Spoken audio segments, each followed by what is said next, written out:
Hey, what's up guys and welcome back to Mr. 3D. The folks at Cassie Ship have recently announced a new library that includes over 200 sci-fi assets and materials, perfect for creating large-scale sci-fi structures like space stations, futuristic buildings, and industrial complexes. You can also use these assets for your scene backgrounds. So if you would like to get this library, you can simply click the link in the description that will bring you right here, and from here you can grab it. As of now, it's 30% off. Once you have the library, open Blender, go over to Edit, Preferences, and add the library to the asset browser.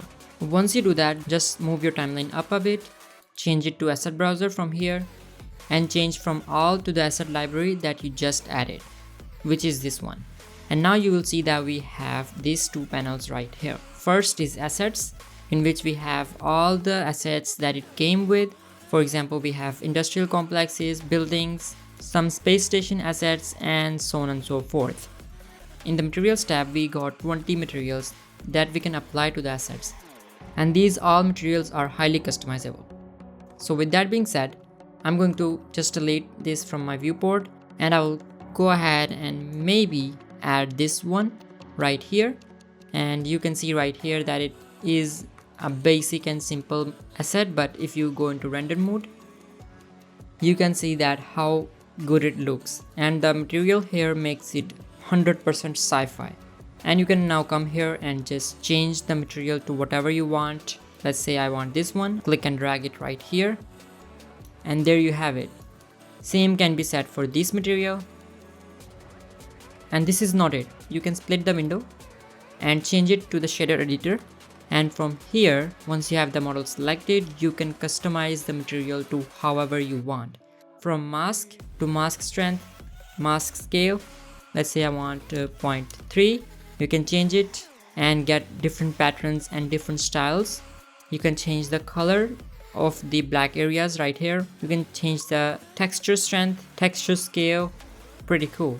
Then you have the light percentage, how much of the building you want lit or not, maybe all, maybe a bit. Then you have light strength, hue saturation, and you have custom color, which is set to 1, and this is the custom color right here, and you can change it to whatever you want.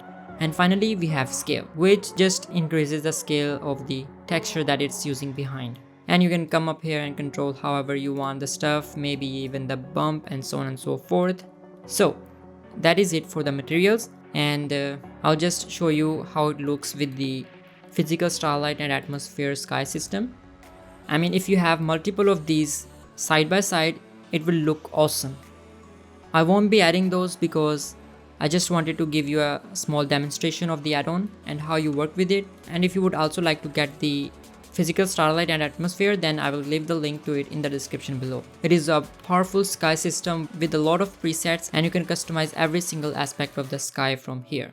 And maybe if you want some high quality specific kitbash assets, then the folks at Gribbletown have got you covered. They have Metropunk neon skyscrapers, cyberpunk kitbash, they have Grunge Factory, they have Starforge Nexus, Empire of Sands, and they have all these different high quality assets that you can get. So all the links are in the description. That's been it. Let me know what you guys think about it in the comment section below. If you like this video or you found it useful, you can give it a thumbs up. You can also check out some of my previous videos, and of course, if you are new here, make sure to subscribe my channel. Also hit that bell icon so that you won't miss out on my future uploads. Thank you so much for watching, and I will catch you guys in the next one.